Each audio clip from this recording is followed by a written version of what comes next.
call tonight's meeting to order and start with the Pledge of Allegiance. Pledge allegiance to the flag of the United States of America and to the republic for which it stands, one nation, under God, indivisible, with liberty and justice for all.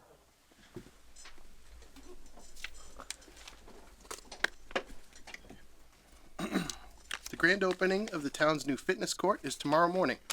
Come to the ribbon cutting at 10 a.m. outside the senior center and try out the new equipment.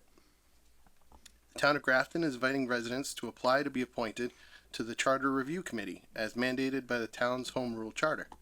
This committee plays a vital role in examining the town's governing structure and recommending any necessary changes or updates to ensure that it meets the evolving needs of the community. To apply, please visit www.grafton-ma.gov and complete a citizen activity form. For more information, please call the town administrator's office at 508-839-5335, extension 1201, or email taoffice@grafton-ma.gov. Once again, the Grafton Police Department will be partnering with Toys for Kids and Teens to make sure every child has something to open this holiday season. The Phila Cruiser event will be held Saturday, November 29th from 10 to 2 at Homefield Credit Union. If you cannot attend, donations of new unwrapped toys and gift cards are currently being collected at Homefield Credit Union, the Grafton Police Station, and here at the Municipal Center. Okay. We have no public hearings tonight. Is anybody here for public comment? Will? No hands on Zoom. Thank you, sir. You heard that coming at the end. Switch things up on me. We did. You missed a couple things over your honeymoon. Congratulations. Welcome back. Welcome back. Thank you. We have no appointments from the select board or the TA tonight, so we can move right into new business and introduce the new members of our CERT team.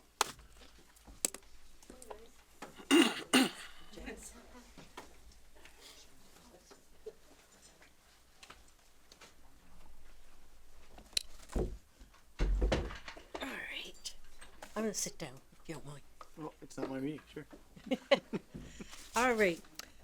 I want to announce that we have 12 members that have joined our CERT team. You can come on up this way, guys. Not everybody could be here tonight. I apologize. But I just going to tell you what a CERT is about. It is Community Emergency Response Team. And it's part of Grafton Emergency Management, sponsored with under the police department. And these proud people here completed 8 courses. That's Thursday nights for 2 hours. They had to listen some to me, some to others. But we had basic CERT response. We had incident command. We had basic medical. That was a 2-parter. Fire safety from the fire department, disaster psychology from the Board of Health, search and rescue, and terrorism.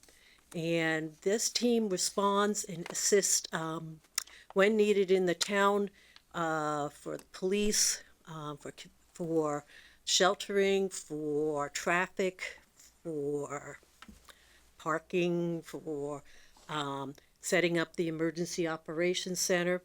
And this is all volunteer. And I also want to state that these people, 8 of them, came from Dana. We now have a company team. But this company team, this is Dana Transloading, which is in Upton. But they're going to come help us as well. So it's a community. They really feel very, very strongly about the community at Dana.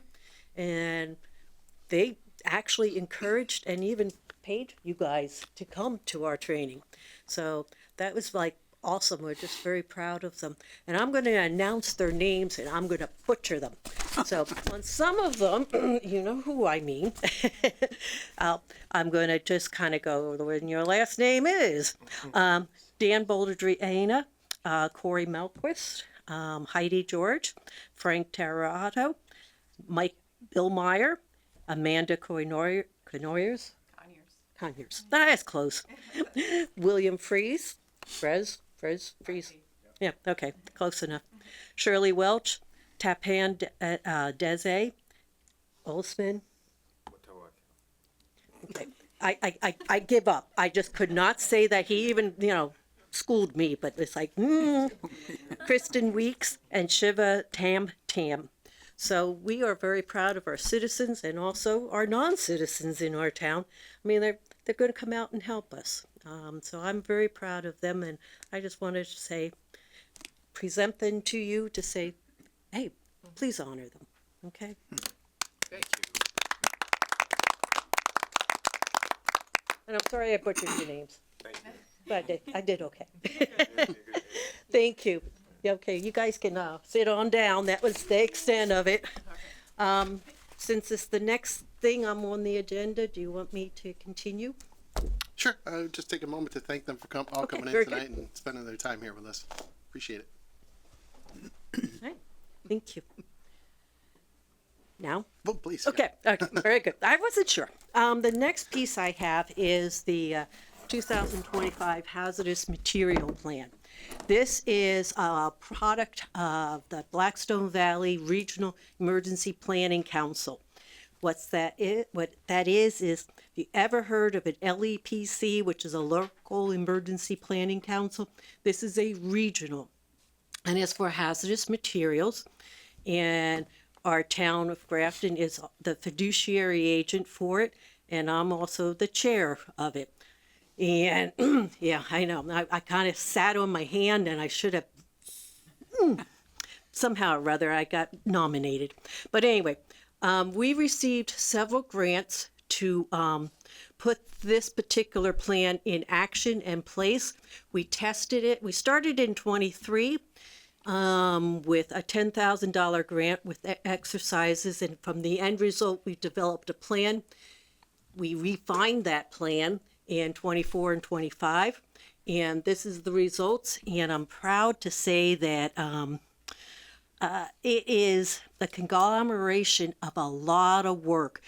It is basic, has an emergency flow chart in it that IDs the local contacts, helps us with identifying an incident, helps us declare response levels and what you need to do for those different response levels, protective measures, who to notify, types of containment that are available, and who to contact for those, issuing alerts and warnings, and also procedures for EMS and decon procedures.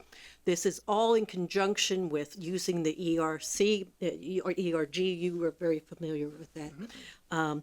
And the type of things in conjunction. It's all online now. This is the second copy. This is it. That's it. Everything's online now. That flow chart is, you go to it, press that, oh, I want to do notification.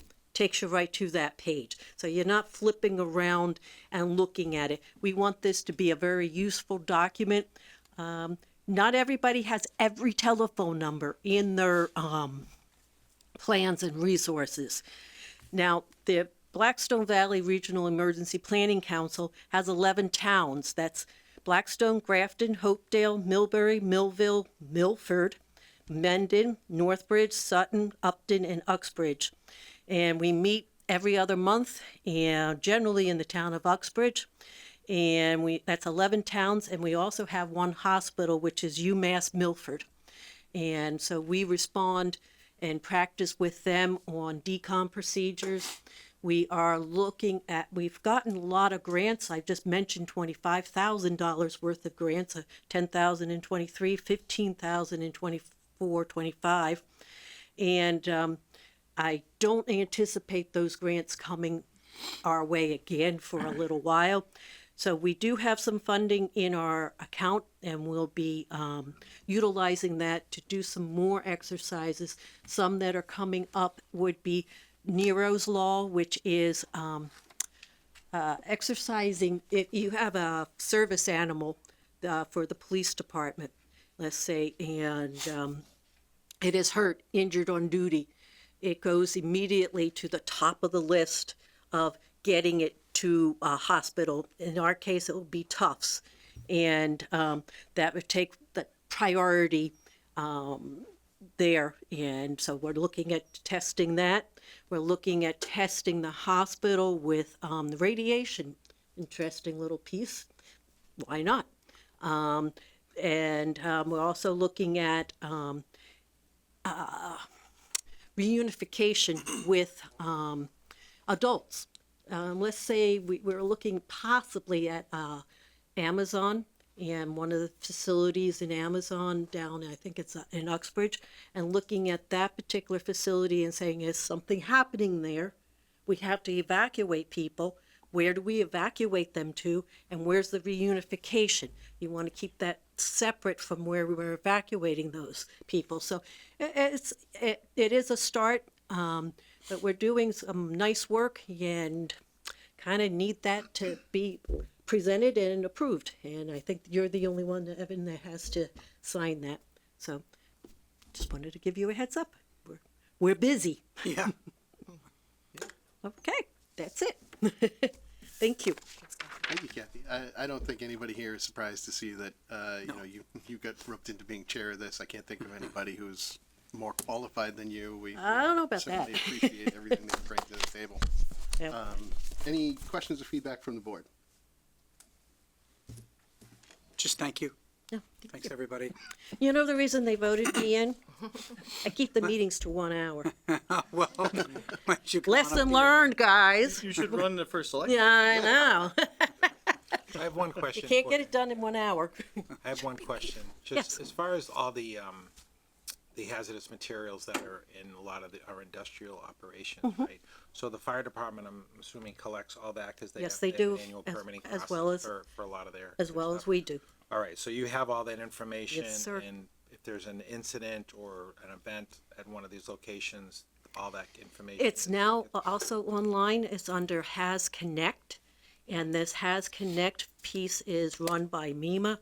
It takes all the tier 2 reports, which are the reports of what's at various facilities, what's the consistency and amount, so and Yeah, the also what volumes of, yeah, right. And also gives you the floor plans so that in Has Connect, you go, you see it, you understand what the tier 2 is there, also the locations and the floor plans, so you're not walking in blind to a facility that you don't know where that particular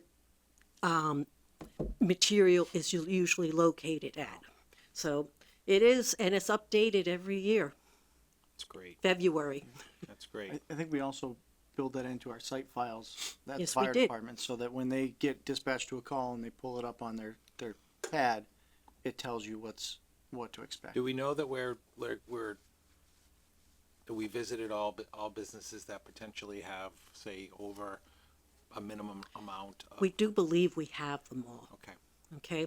Fire department is very proactive on that. yeah, The chief is awesome. good.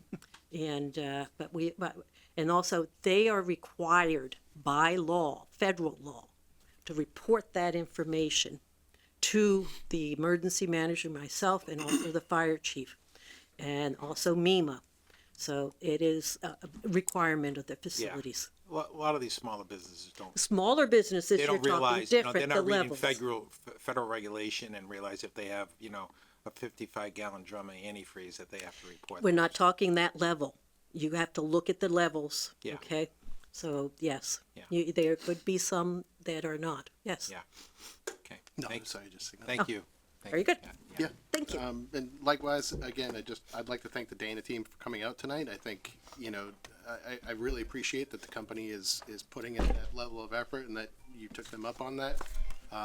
You know, again, no attempt to knock the business or anything. But, you know, as one of the larger trucking companies in town who does haul these kinds of materials, I think it's great showing that level of commitment to the community, and just want to make sure, you know, it's clear that we appreciate all of that. You know, that's a big level of investment. And they're also part of the Blackstone Valley Emergency Plan. Right, that's You could, exactly. where's Michael Paulselli tonight? Like, he should be here tonight, shouldn't he? How come he's not in the audience tonight? You tell him I asked that. You could tell him Craig was asking. Yeah, yeah. Mr. Chair, I think you have a question. Yeah, Is it appropriate for me to ask you a question while you're here? Sure, you have to come up, name and address. Yep. I'm Dave Glispin. I formerly own the Sunshine Sign Corporation in North Grafton and presently reside at 5 Stratton Road. One of the questions I had is the Grafton Upton Railroad part of your extensive database? Because I work at the rail yard down there part-time for the Earthworks Corporation, making dirt like Mr. Dauphin used to do, and I'm absolutely amazed at the amount of different products that are down there, and that train travels very regularly through Grafton. So, Oh, yes. Okay, We're very well well- aware of it. thank you for your work. Oh, you're welcome. Dave. Okay, Mr. Alamo, can we take a motion on that? Yes, Mr. Chair. I move the board vote to approve the Blackstone Valley Regional Emergency Planning Committee's 2025 Hazardous Materials Plan as presented and authorize the town administrator to sign. Second. Okay, motion made and seconded. Any discussion? Hearing none. All those in favor? Aye. Motion passes. Okay. Next up, we have our discussion with our health insurance consultant. So you guys are both here. If you want to come on up and Andy, you wanna let the people know they don't have to stay? oh, I think yeah, you guys, you're under no obligation to stay. Welcome to hang out, but thank you for coming in. Do you want the PowerPoint now? Yeah. Good evening.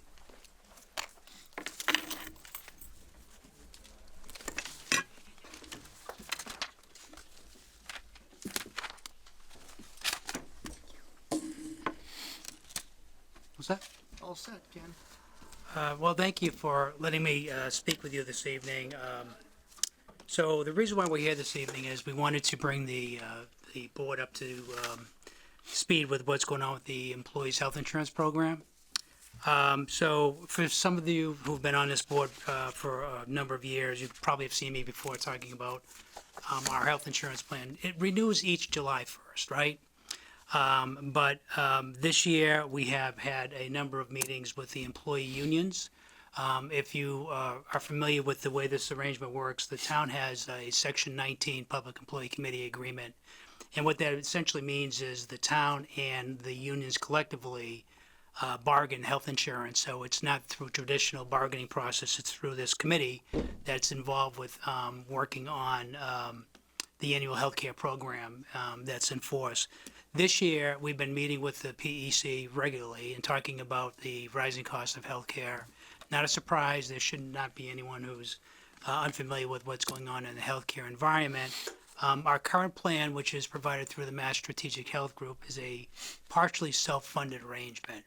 It is a joint purchasing arrangement with a number of other communities, but the town is at risk occasionally if the utilization exceeds projections on an annual basis. And one of the issues we've run into is an uncontrollable healthcare trends, which has created some cash flow issues for the town.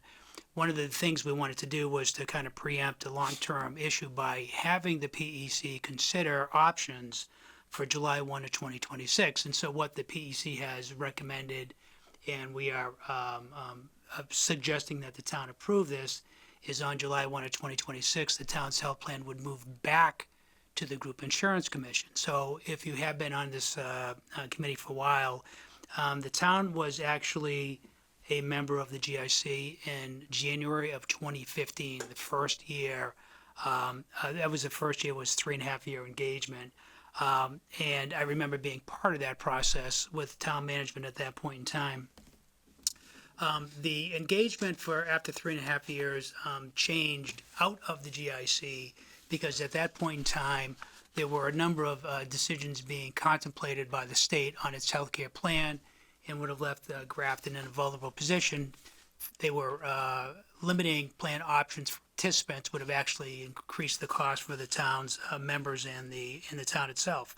We got back out of the GIC in 2018 and over a series of years have been involved with direct insurance contracts, most recently with Mass Strategic using Harvard Pilgrim Healthcare. So we're at a point now where I don't think it would be prudent to continue the current arrangement because of the unpredictable nature of healthcare costs.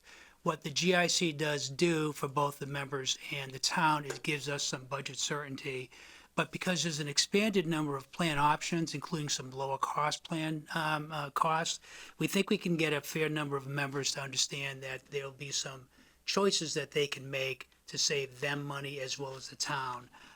We think that makes the best sense, so we are obviously recommending that the town rejoin the GIC as of July 1 of 2026. So the process is this. There is a Public Employee Committee agreement that's been drafted. The unions are familiar with the terms of the agreement. I have those, some of those are in here, I think in the outline, page 3, if you wouldn't mind, Evan. I can kind of explain this real quick. So what we're doing is the agreement would instruct the town and the members to join the GIC for a 3-year period. It would be from July 26th through June 29. The GIC requires that participating municipalities join in either 3 or 6 year increments. It would include all of the active employees is about 350, and all of the retirees is about 250 retirees in the plan. We would suggest that the town continue its reimbursement policy. So previously, when the town moved to the Group Insurance Commission, one of the byproducts required by the statute was that we would set up an arrangement where we would set aside some funds to help anyone that has an extraordinary amount of healthcare cost share expenses during the course of the year could file for reimbursement from the town. That health reimbursement arrangement has been enforced now for quite some time. We would recommend continuing that under this current arrangement. We're not recommending any change in the contribution arrangements. These cost shares at 70-30 for the participants for HMOs, the most popular plans. The indemnity PPO plans are 65-35 or 55-45. These are the same contributions that you all and the Public Employee Committee, talking obviously the prior select boards, agreed to way back in 2015. So there's no changes contemplated in the terms. We certainly suggest that this puts the town in a better financial prediction position for the next 3 years. And the reason for the overall recommendation here is clearly that under our partial self-funded plan, and we still have to kind of manage this, the town is responsible if there's excessive losses. There is an insurance policy that limits high-cost claims, but if there's an overall utilization that exceeds the overall revenue, the town is responsible for funding that deficit. It's somewhat, not necessarily manageable, but it's somewhat predictable. The town and the PEC worked on July 1 of 2025 to set some extra margin in pricing to try and help pay down any particular or potential deficit that could result between now and until we move into the GIC. The other thing that's kind of a concern and another motivation is that our senior plan experienced a significant cost increase this year for various reasons. Most of these are basically government funded related. You've heard of the Inflation Reduction Act, and it's pretty much an expansion of covered services for retirees. It's great for the retirees, but it comes at an expense to the town. So there's a couple of reasons why this all makes pretty good sense at this point in time. The one big benefit to the members is there are a significant number of plan options, including their current providers, that can save them a significant amount of money. And we don't have a risk issue. So if in fact, after being in the GIC, if our particular utilization is excessive, we don't have a direct negative impact to our rates. We pay the same rate as all the other 500,000 subscribers in the GIC pay, so we don't have any negative underwriting impact from that perspective. A lot there, I understand, but the bottom line was the unions have agreed that, and the town is recommending that the board approve the entry into the GIC. We do need to notify the Group Insurance Commission by December 1st. So not that we have a lot of time, but most of the work is done. The agreement is complete. We would just need you guys to approve that, and then we would instruct the union members to come in and sign off on the document. Questions? Mr. Homo? So this isn't about saving money as much as about giving Evan and Mary more certainty on what the cost will be year over year. So that's sort of the bigger piece here. But in my experience, we have a number, my particular firm has a number of communities that are in the Group Insurance Commission, and over the years, what we've been able to understand is we've cast the numbers based on our best estimate of where we think the population is gonna end up, right? Because we can't restrict members to one low-cost plan. They have the option of, roughly 8 plans. But what we can't explain to them, and what we're going to be doing during the springtime, because open enrollment will be in April, is we'll meet with all the various union members, school auditorium here, DPW, fire station, police, town hall. And what we'll be explaining to them is, the sort of, the general theory is most folks think if it's an expensive health plan, it's got better coverage. That's not the case. So we'll be able to explain to them that there are lower cost options that cover their providers, save them money, and really, realistically, geographically speaking, most of the members will still have access to all the same providers they have today. So we're not really concerned about provider disruption. So step one is let's give management and you all a better handle on projected costs, right? So that's number one. The Group Insurance Commission does have renewals, just like we have renewals. But they have been typically, on average, less than any other large purchasing group in Massachusetts. So it's hard to argue, even if there's an escalation in healthcare, that this isn't a better spot. So step one is let's make sure that we got some firm handle on projections, right? Because once the budget is set and based on our enrollment, it's set it and forget it. Step two is encouraging the membership to look towards cost-effective plans. That's where the savings will come in, right? So if we do our job right, the general savings is anywhere between $250,000 and $750,000 avoided, if you will, for fiscal year 27. Thank you.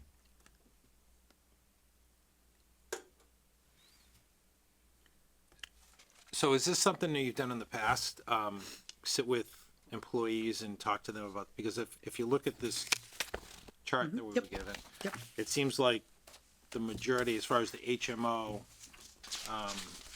and even the PPO, seems like the majority of the staff is picking the mid cost to high cost plans. So they're picking the richer plans. It seems like what's going on here. So if you've done that before, it doesn't seem like it's been working because nobody's picking the lower cost plans. They're all going for the higher end stuff. So let me explain sort of the state has a requirement, right? Regulations, under chapter 32B that require that we apportion the enrollments, your actual enrollments into these different plans based on the percentage enrollments of the overall GIC. So what that means is what we were instructed to do and share this information with the employees, because there is a process, right? The employees need to see what their costs might be relative to how all the enrollments work in the GIC today. So the municipal side of the GIC equation, there's state employees, there's municipal employees, there's about 72,000 municipal employees. This is the way that their distribution works today. But I can tell you that this is predominant today. Most of these plans are in eastern Massachusetts. So your population, from my history being here before, we had quite a few folks in Health New England. We had quite a few folks in the WellPoint Community Choice Plans. They used to be known as the Unicare. So I can tell you from experience, this isn't how it's going to end up. Okay. Okay, so but at the same time, we wanted to follow the regulations, which require that this is how we set the estimates. So the union employees were clear on that. But I can tell you, as an example, you look at the WellPoint Community Choice Plan. That plan would save everybody in our plan significant amount of money, right? This plan is the most robust healthcare plan in the state. It has two sides of the equation. It has an in-network benefit program. So if you go to the in-network side of providers, you have lower cost share. And as an example, it doesn't cover in that in-network side of the equation any academic medical center in Massachusetts, Mass General, Brigham and Women's, UMass. But if you need to go there, you can still go, and there's an out-of-network coverage. Our current HMOs don't provide for that.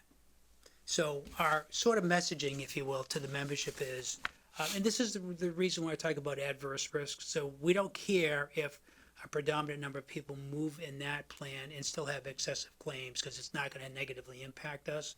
But most folks would benefit from being in that program.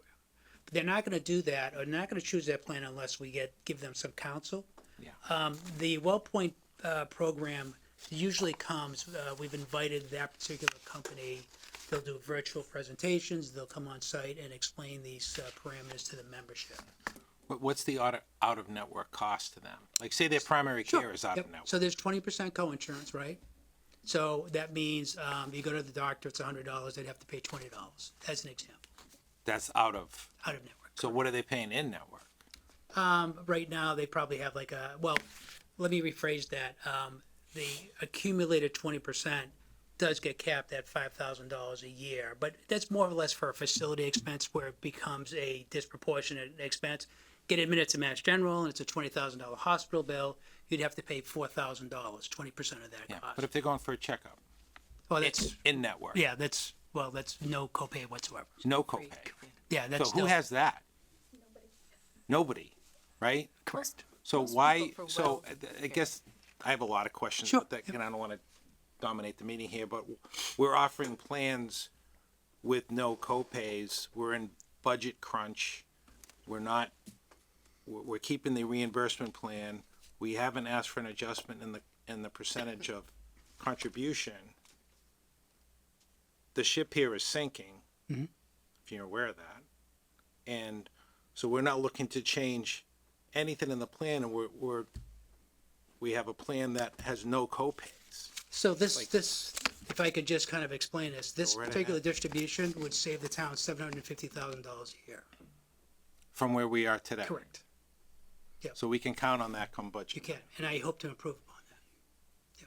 Well, In that's a good addition to thing. that, our senior plan, not to interrupt you, but our senior plan rates, Yeah, because of the increase, also has a byproduct GASB adjustment. That's gonna be decreased by going to the GIC as well. So there's a couple of different angles here that would work to your advantage. More importantly, we're no longer experience rated. Okay, so if we. experience what? Experience rated. So right now, we have a rate basis based on the members' utilization. Yeah. Last year was about 18%, 17 or 18%. Many of the communities that I work with that are in other JPA programs are looking at 20 to 25. The GIC last year on average was about 10.5%. So So we we're are looking going at to it- avoid Yeah.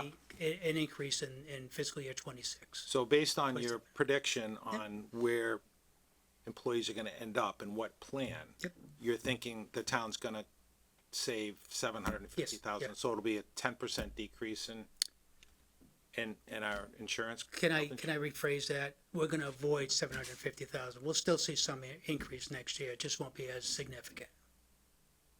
All right. Right, so let's say we were gonna go up $1 million, staying where we are. What Ken's saying is we'd only go up 250,000. You said you were budgeting for 6.8 million in insurance costs this year? No, that's what our current insurance costs are. Oh, I thought that's what you said you had budgeted for next year. No, I said in fiscal 26, which is the fiscal year we're in. All right. So have you got there yet, or no, you're waiting for this, or like where we're gonna be? Yeah, because if I don't know where we're gonna be, then it's hard Right. to build our projection. I just find it hard that we're, we don't have enough funds, right? Understood. To Yep. keep this machine moving at the speed that it's moving. And we're not looking at trying to work, this is our second biggest expense for the community, right? $6.8 million, and we're not talking about some type of concessions or working relationships with the employees so that we can continue to pay them and not have to have layoffs or ask the community for more money for the third time. So I don't know if that was part of the conversations, but it doesn't sound like were those part of the discussions? Did you talk about I know the reimbursement, is that when there's extra money to cover some of these co-pays for certain hospital visits, Right, right? so outpatient surgery, like $250, things of that nature. Right, Sure, okay, correct. saw that, yeah. Was there talk about any Eliminate reductions? those? So over the last couple of years, we've eliminated a lot of cost share features that have benefited the members. So we did have other programs where we were funding a portion of their deductible, for instance, and that's gone. So we have whittled away at those sort of separate costs that the town has incurred. I understand your sort of point, right? But trying to bring in a change in contributions during this start of the process would have been probably a lot more drawn out, and I'm not sure we would have made this progress to even get to this point. Well, I'm not saying it's easy, I understand. you know? I understand. We prioritized getting this decision over making contribution changes. In looking at 55 communities that are of similar size to us, the average contribution rate for a municipality is 71%. So we're actually 1% better. So there are a lot of communities that have 75-25, 80-20. There are also ones that have 60-40 or different plan design. But if you start to average them out, we're right about where we need to be. And to just do that kind of blindly also, I think impacts what we're able to draw for talent, because I know teachers from all over that are moving to different communities because the insurance plan rate changed. We all have a right to do that. We can change jobs whenever we want. That's, we all have that ability when we wake up in the morning, whether we want to go to work. We're working and we want to go find a different job. My position here is with representing the taxpayers of the town, right? And the money that they give us to run this community. And the employees, right? You represent the employees as well? Of course, I represent the employees, but right now I'm representing the taxpayers, the people that elect us to make sure that we're doing the right thing. Understood. So when, running a business, when I ran businesses, if you couldn't afford to pay your employees, then you had to figure out how you were gonna do that without the company closing. It's kinda how I grew up, right? So if we're not generating enough revenue to support and feed the beast, then we have to figure out a way how to do that and keep the ship afloat, right? Understood. Yep. So when it comes to this is such a big part of our budget that it's something that I think we need to consider whether, if there's an opportunity to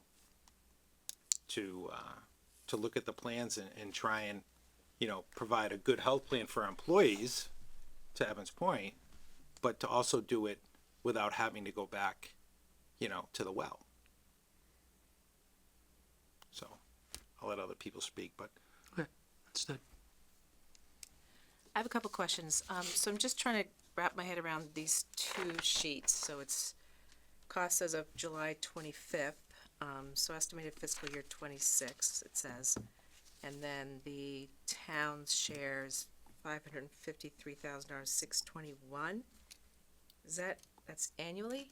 That's a monthly cost. That's monthly. Okay, Yep. thank you. Yep. And so that equates to close to the 6 point something. Okay, thank you. Yep. And then I was trying to just, flipping over. Now this is saying estimated FY 26. Should that be? That's if we were doing this now. That's because that's the only data we have is fiscal 26. Yep. So So in other words, if we were in the GIC Today. plan today, Correct. this is how you Yep. think it would look with. well, this is with the average plan utilization. Right. So, So we think that, given Ken's past experience and our past experience, Mary and mine as well, coming from a GIC community, that we can steer employees into programs that work best for them, but also are a cost savings to the town. So our utilization might not look exactly as you I see it understand. here. Yeah. Yeah. So, that's what I'm trying to sort out is, can I give you an example? sure. So most of your members that have family coverage pay about $800 a month in premium. Yep. If they wanted the sort of like theoretical same looking plan, they'd pay over $1,000 with the GIC. Yep. Highly unlikely that the member's going to migrate up to a higher cost. But we can explain to them that they can move into the MGB health plan, same provider network, or they can move into the WellPoint Community Choice, save almost $100 a month for the same coverage pretty much. So that's the type of education we'll be running in the spring, right? So it's, again, highly unlikely the members are gonna wanna pay more for coverage they could get for a less premium. So that's the reason why I'm confident that we'll produce a bigger savings than what we're showing here. And so does that factor in, again, you're saying some of these plans aren't really, they would look different even the plans for Central The Mass? cost sharing will be the same, right? Everyone's got about the same level of deductible and Okay. co-pays and so forth. That's the GIC has pretty much standardized all their plan options, Okay. the 8 plan options. The difference would be, for instance, Health New England is a limited network. Yep. Right? And the Harvard Pilgrim Healthcare Quality is a limited network. We have quite a few employees in our Harvard Pilgrim Focus Plan. That's the name of our plan here. But under the GIC, it's the Harvard Pilgrim Quality Plan, and they'll be able to migrate into that plan, and it's a lower cost. And then in terms of providers, because for me, I know personally, I had to make this decision last year, and I'm gonna have to make it again this year. I'm willing to actually double what I'm paying to stay with providers that I've had. So I guess I'm just curious, and I know not everyone, Sure. everyone has their different priorities, of course. But I do think that for a lot of folks, and this just came up recently, as you know, in Central Mass, where, you know, UMass lost Tufts last year, and then Blue Cross Blue Shield was about to pull out, and then they came up Harvard with a did deal. last year But, too, right. you know, that was forcing folks to figure that out, and that's what happened to me last year. So I guess my point is that looking at providers and the reciprocity with what we have now compared to some of these plans, how does that look? So they're identical right now, right? So the Harvard Pilgrim Explorer, for instance, has all the same network of providers we have today. I think that's your question, right? Yes. So if folks wanted to stay with all those same physicians, whether they're in Worcester or Boston, that one at the $1,000 rate, okay. They'd pay more, the town actually would pay less. Okay. Yeah, because our share is 65-35 on that. And then the 6.3 down at the bottom here, again, that's annual, an estimate if we were Estimate. doing FY '26. It'll adjust for fiscal year 27. Sure. We'll know the rates in February I understand, yeah, from the GIC. okay. I think that's it for me for now, and you can keep going down the line. Mr. Alamo, from you? So is there an alternative? If you get a 3-1 vote down, is there an alternative to this? So, if this was not approved, then we would certainly do a market analysis, you know, probably, in, just after the first of the year. But I would remind the board that there's very limited market in Massachusetts right now for municipal business. Harvard Pilgrim, which we're doing business today, but we are self-funded through this trust. We could go back to them and see if they would give us an insured plan. Blue Cross might be interested in quoting, and then the only other carrier is MGB Health, right? So those are the only 3 carriers that would offer a proposal to a municipality.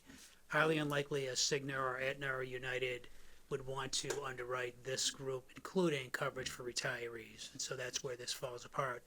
And the problem with, as an example, Mass General Brigham doesn't provide retiree health insurance. So we might not get our current plan to continue if you were to unbundle the actives from the retirees.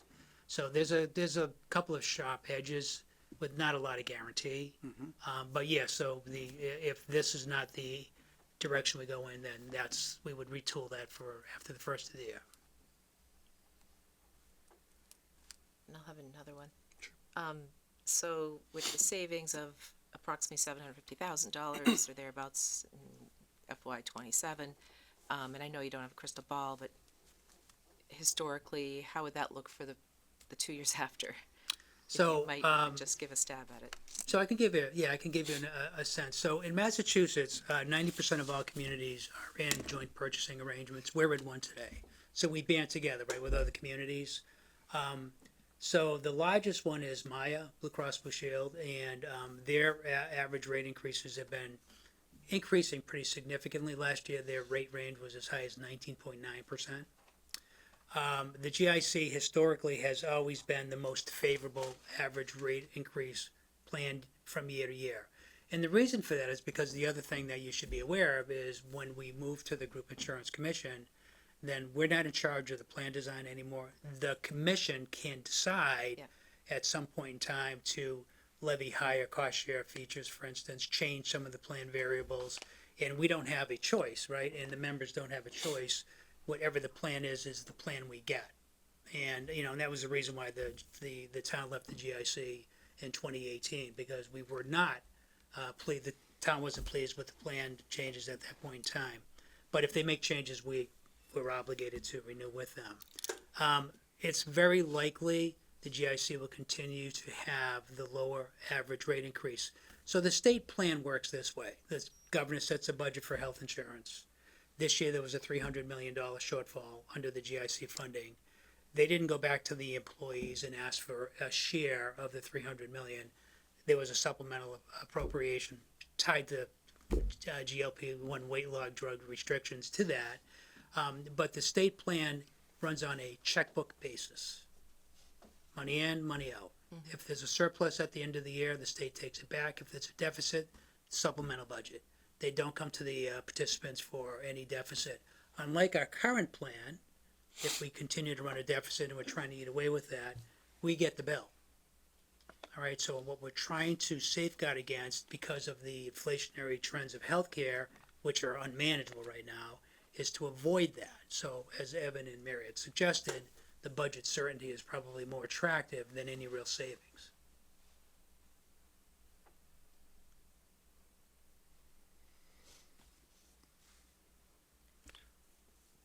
So this exercise that you went through is kind of the timing of this is a little unorthodox because we're trying, right? You're trying to get in for the deadline, right? Which is in 2 weeks. Is there has anybody approached the GIC and see if there's an ability to extend that a little bit? Absolutely.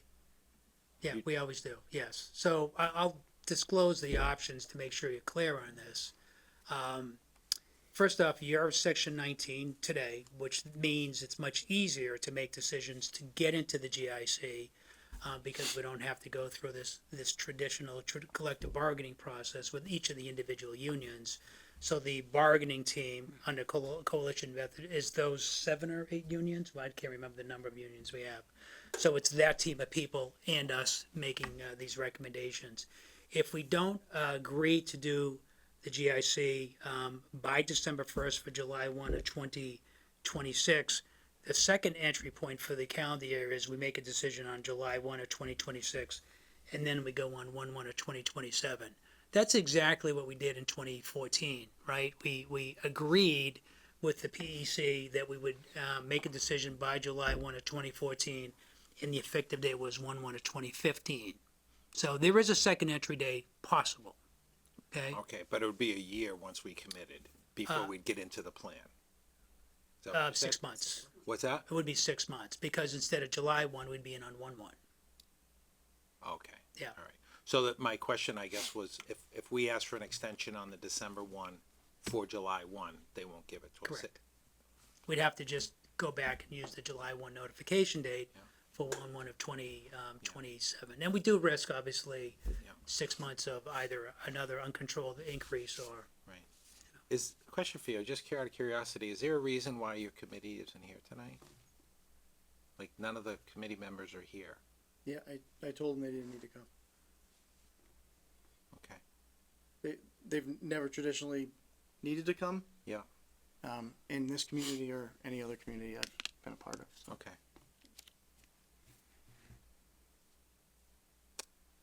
One more, so, and this might have been in the email that you sent, but, so we're committed for 3 years then?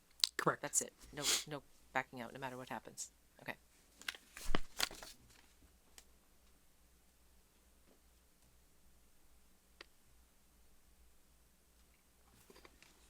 I'm gonna break from some of the other commentary, I guess, and say this seems like the best positive that we can glean in this situation. There's potential for some immediate savings. I think we've discussed the need for stability in this planning year over year, and it's really bitten us in the butt the last couple of years with the way the increases have gone.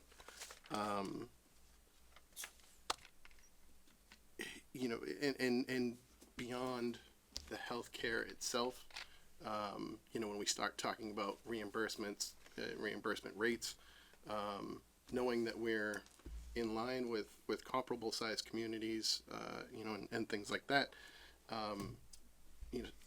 I think staffing has the potential to be a big issue at the municipal level. I think we're all generally pulling from the same pool of applicants that move town to town, and what entices them away from their positions are, I think primarily either healthcare or salary. And I think Grafton does great. Kind of running with a hometown discount. I'm sure other communities are similar, but we in some instances have the advantage of hiring younger people who come with a lower salary rate or less dependence upon the system. They either move on when they find something that pays higher, or they stick around, in which case they're already kind of locked into a salary bracket that moves up sequentially that we have more control over than if we typically went with an outside hire for replacement. We're not in the top margin for what we pay people.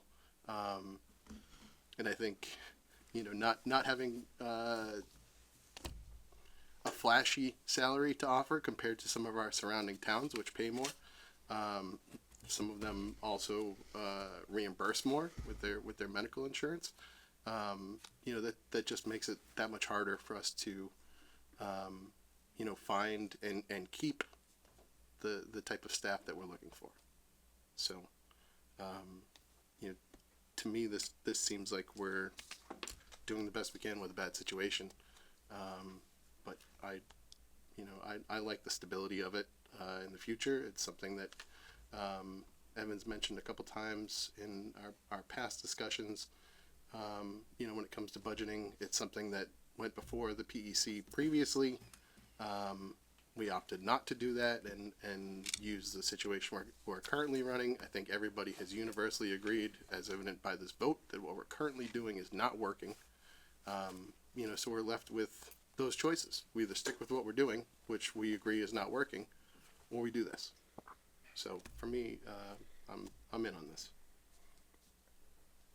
I have a couple more things coming to me as I'm sitting here. I think that when you spoke about things that we whittled away, because I know that early on when we met, like years ago, that was a question I had, what have we done in terms of deductibles and whatnot? And so just curious if that could be, not tonight, but could we see what that has looked like over the past few years?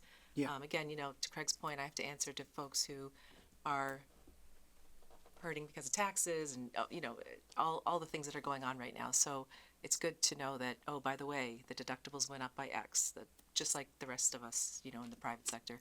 So that would be helpful, I think, one. And then kind of back to a bit of Craig's point, but, going forward, I guess along those same lines, let's say, then it wouldn't be up to us at all, right? So we get into GIC, they say deductibles are going up, they're going down, copays are up or down, that's just gonna happen. And okay. And I guess on our end, with the hope that it's affecting the ultimate price, and they're looking at that as well for the same reasons. Okay. Right. So no local control over that for the 3 years. Yeah. Right, I mean, as an example, the GIC is eliminating coverage for GLP-1 drugs on January 1st. So our trust still covers them for now, but is contemplating making some changes, but they just summarily decided to eliminate them. Which is consistent with most insurers right now. Yeah, they have a wellness program and to substitute, but Yeah. it's an uncontrollable cost, so. Mr. Chair? Mr. Elmo. Maybe just a quick timeout. It's not easy. I think you're doing a great job. Thank you very much. Very insightful and very hard to do what you're doing. And following this in this industry is really brutal in a general sense. The costs are just ridiculous. I'd love to talk to you about how can we change that and why is it causing that. That's probably a different discussion. Legislative Oh, solution. choose me. So, It's a legislative solution. Is yeah, well, My thesis on that. so maybe I did the math wrong, but we said it was 70-30, but it looks like it's 65-35? So we've got multiple splits, Okay. right? So it's 70-30. Based on the style of plan. Yep. If it's the HMO options that the members choose, it's 70-30. But the GIC categorizes a number of plans as indemnity style. They refer to it as either point of service or PPO because they have an out-of-network component. So that would be at 65-35. And that was Evan's point, is that if members that are currently in the HMO plan, the predominant enrollment, want exactly that same plan, then they move from 70-30 down to 65-35. Which could potentially save about $500,000. Saves the town money. Yeah, that's what I mean. Yep. So, And then, I'm sorry, Mr. Chair, maybe one more question, but the, are there other options aside, I mean, there's, the answer can be no. no, of course there's other options, but the insurance market is railing. Blue Sorry, Cross is I'm laid sorry. Other options that would save more money. In our situation, what we're looking for as So a town. let me be clear. I think we value the price and cost and budget certainty over the risk of making plan design changes and not really saving anything. So what does that mean? It means if we ask the employees to double their deductible and earn another 3 to 5% off price, if we have excessive losses still because we're a small organization, then we won't have completed any value there. So we could change the plan, we could change the contributions, but if we have a horrendous year, which we're in a cycle right now, right? Because providers are asking for more. We have return to care from COVID. We have an uncontrollable amount of new medications, and it's not just GLP-1s. This is a difficult line item to manage, in the best of times. So I have a tremendous amount of ideas, clearly, but I'm not so sure that they're going to achieve what the town needs. We're in a budget crunch. We can limit it. We have a limited ability to raise revenue annually. We have a demand to keep our employees robust and whole. And if you ask me, is this the best balanced solution for what we need to do? Yeah. Is it? I mean, it's not comfortable knowing that we don't control the plan, but we want to be able to afford it too. Thank you. I mean, there's more opinion than there Yeah. than a professional response, but that was my point. I think last one for me, Andy. Do you see how my brain works? So in your negotiations with the group, the PEC group, or Yeah. whoever it was that you were negotiating, how did they fall on all this, or was this an easy thing, or was this? No. So we've been working on this for literally 5 years. So when I got here, we were Harvard Pilgrim. We did one renewal with them. When we issued a different RFP at that time, all the costs were skyrocketing on us, 8-10%, which again in hindsight is probably okay. But we looked at GIC at that point, so this is now 2 years ago. And the teachers union and pretty much all the other unions said, no, we don't want to go to GIC. We punted kind of at the last minute to Mass Strategic Health Group because we went into that with a 4% increase, which was advantageous for the town and the employees. Problem is that the management group at the time realistically quoted us too low. So that required us to have a 18% increase in year two. Which did kind of shift the opinion of the different collective bargaining units. Because they were feeling it on their end in terms of the premiums as well? They're feeling it Okay. on their ends, but they also,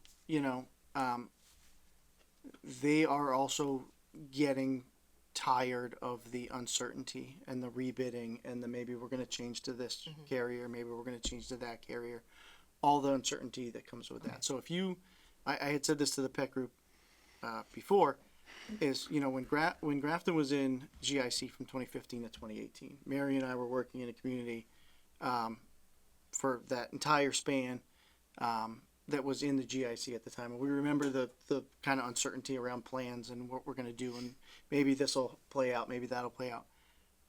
I would trade that level of uncertainty from 2018 10 times over with the level of uncertainty and stress and worrying about the employees and the coverage and the what are we going to do next year and all of those things. In hindsight, that level of uncertainty was what you would honestly be begging for today. And so the folks in the unions or whoever you were negotiating, they are also, Yes. that's So their perspective in terms of like my question is like what changed? How now we're saying, okay, good, we're going to do this. yeah, I think Not to say you haven't been working on it for 5 years, but. No, but we've been consistently meeting as a group looking at all these different plan design changes, things we can do, what's driving costs, where can we go, issue an RFP, all the different options, and we've done a lot of work around this. I think it took, these years for the employees who still had a long memory of when they were in the GIC and pulled out, to look at what's happening in the market and look at us putting out RFPs and not getting advantageous responses and all the rest of it, to then say, all right, we need to go back. Okay. And one other caveat to that is that the teachers union specifically started to back the shift to the GIC because of what they're seeing in all of their communities that like MTA is working within the American Federation of Teachers. So their reps started to really get on board with that as well. Gotcha. Okay, So thanks. that's how we got here. I think that's it for me.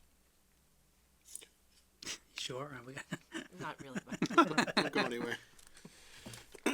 Anybody else?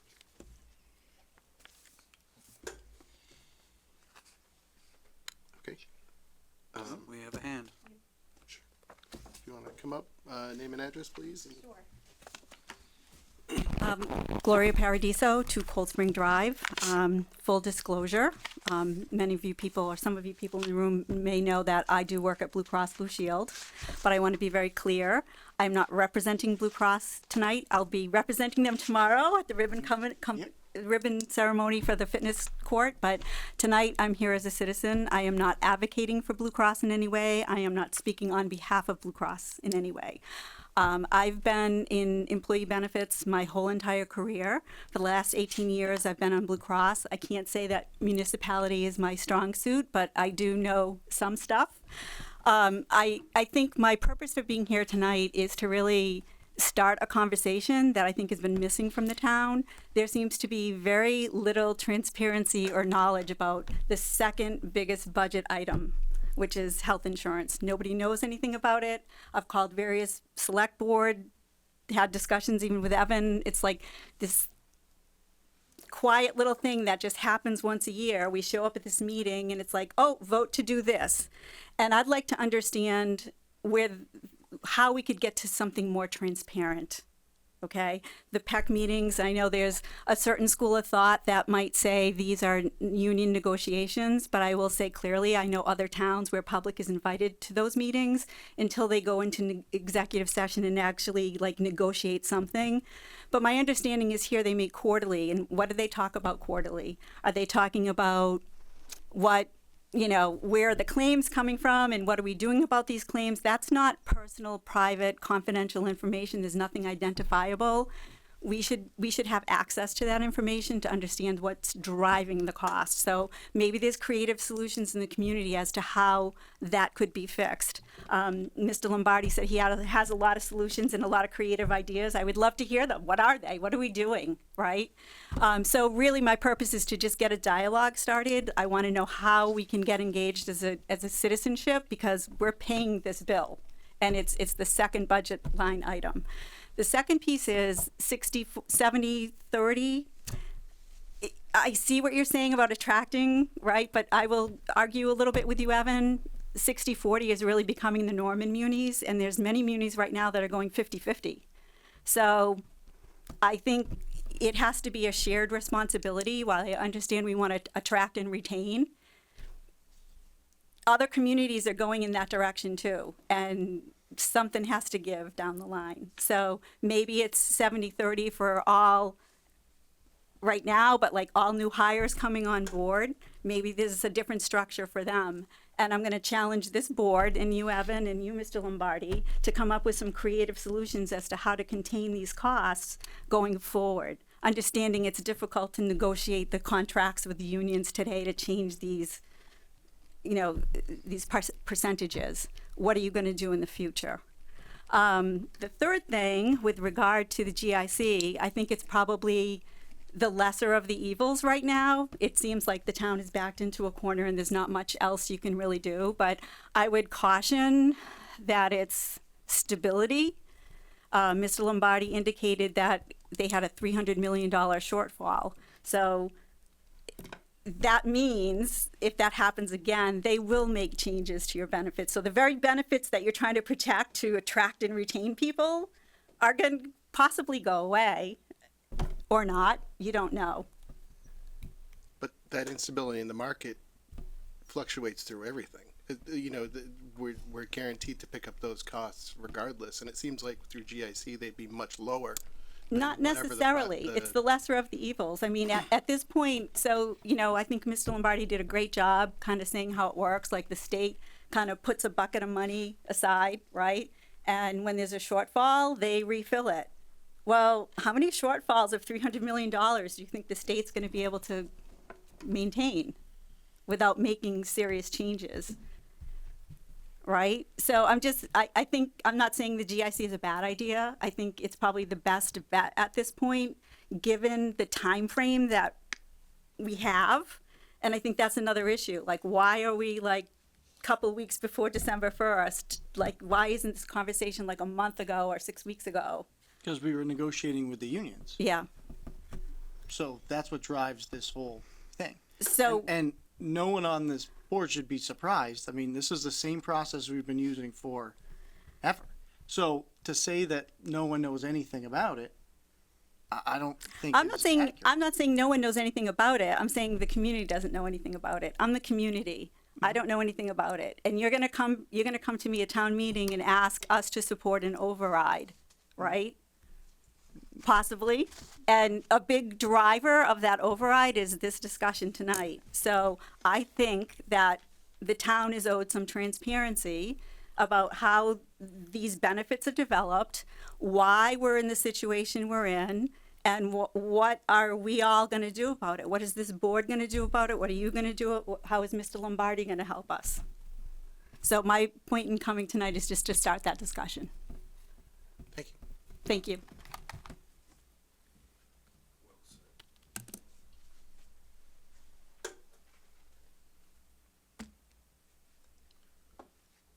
And so to hop off that, because they said I was gonna have anything else, but Gloria just spoke, like these 70, I know that this, what we're looking at isn't the done deal, right?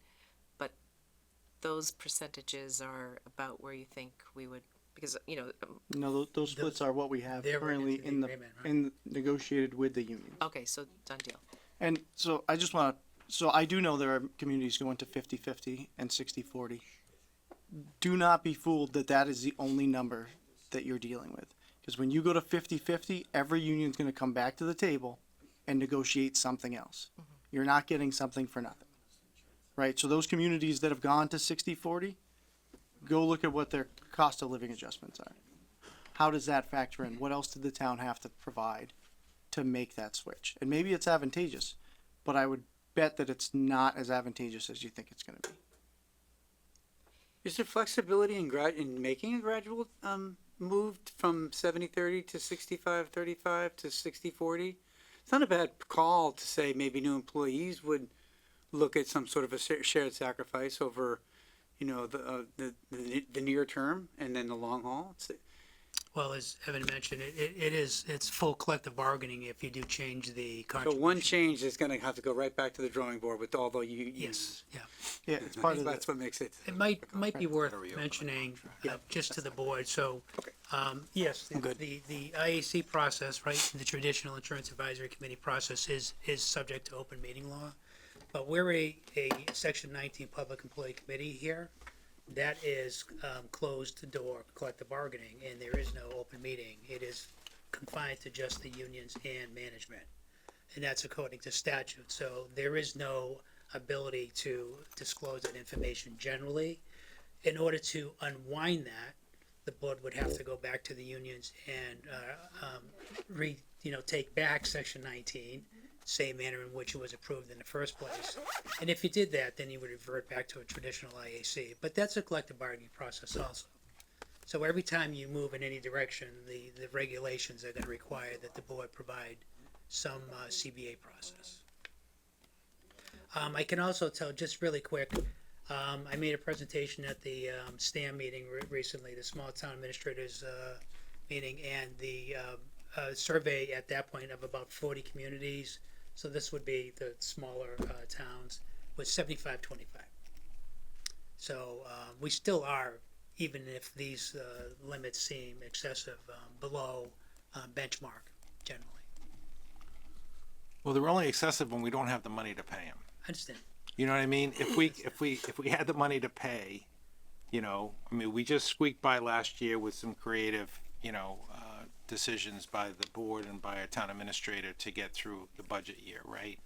And come out with a balanced budget. You know, this year's gonna be, like I said, more challenging, and we gotta think of ways, and it's not about not valuing employees, it's about keeping, you know, the town running so we can, you know, have employees, right? Not have to lay people off, and there are creative ways that we can look at to do that, that we need to. You know, and I know you guys, you know, you started the process early, which, you know, I appreciate, and it sounds like, you know, this is the right thing to do, to go to the GIC at this time.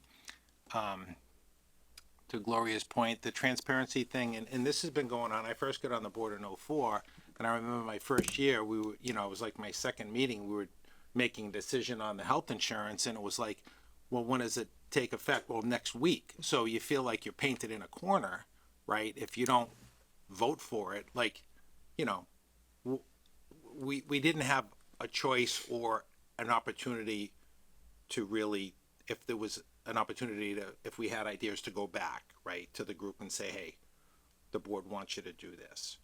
So, and this is kind of, again, this is, you know, a different year because we're sitting here in November and not in June, but it's the same scenario. If we don't vote on this, you know, before the 1st of December, then we're looking at an impact, a financial impact to our health insurance moving forward. So if you're sitting up here, Understood. it's kind of unfair, okay, that we're asked to make a decision with not a lot of wiggle room for you guys to continue the negotiating process if that's what the board so choose, right, and meet the deadline. Understood. You know what I mean? So I appreciate the efforts, and I don't know if you can give us in the future, give us updates or meeting minutes or some type of communication to us, and Evan could too, to let us know, like, when you're meeting, like, so we're not, you know, we're not here talking about it without a previous discussion. I guess that would be helpful for me.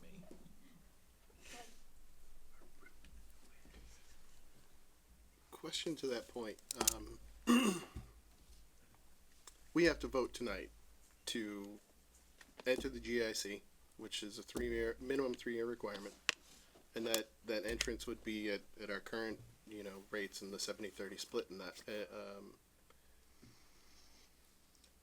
Do we have the ability to negotiate, you know, for the municipality in the next, you know, year with the PEC to change those adjustment rates without it affecting our status in GIC, or is this part of the whole bundle? Like, we're locked in at a 70-30 for the 3 years, and Well, I'll put my attorney hat on. I'm not an attorney. I think we'd have to write that language into this agreement in order to open it up for, you know, some type of successor bargaining.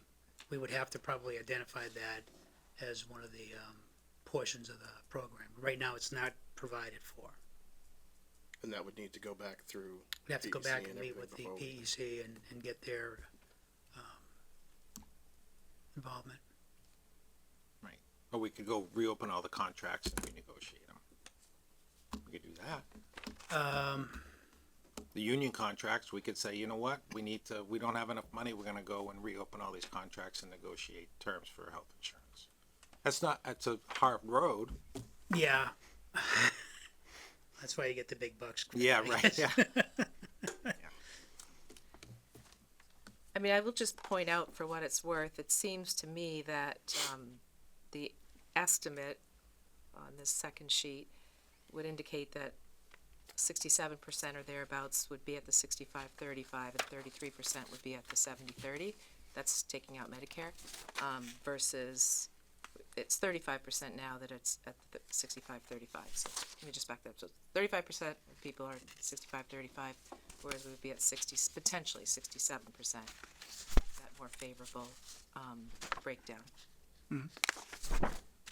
So it's an improvement, depending, of course, on where people end up going. Right. they could all go to the. Well, the top one. benefit here is if the migration is to the 70-30 plans, it's low cost anyways. So that's the whole Gotcha. catch. Yep. So you just undid all my numbers. I'll email you my spreadsheet if you want to do some more calculations.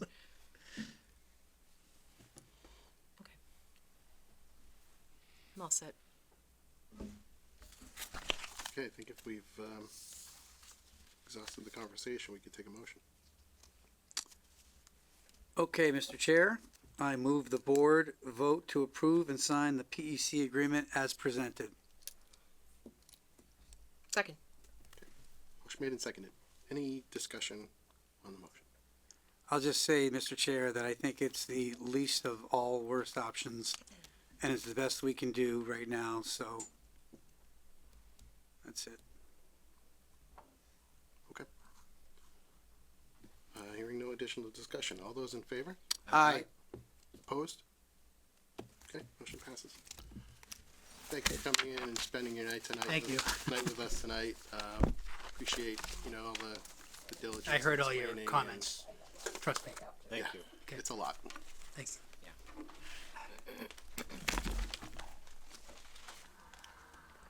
Okay, next up, discuss potential land purchase at 66 North Street. Thank you, Mary.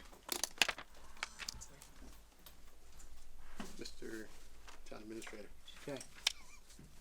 So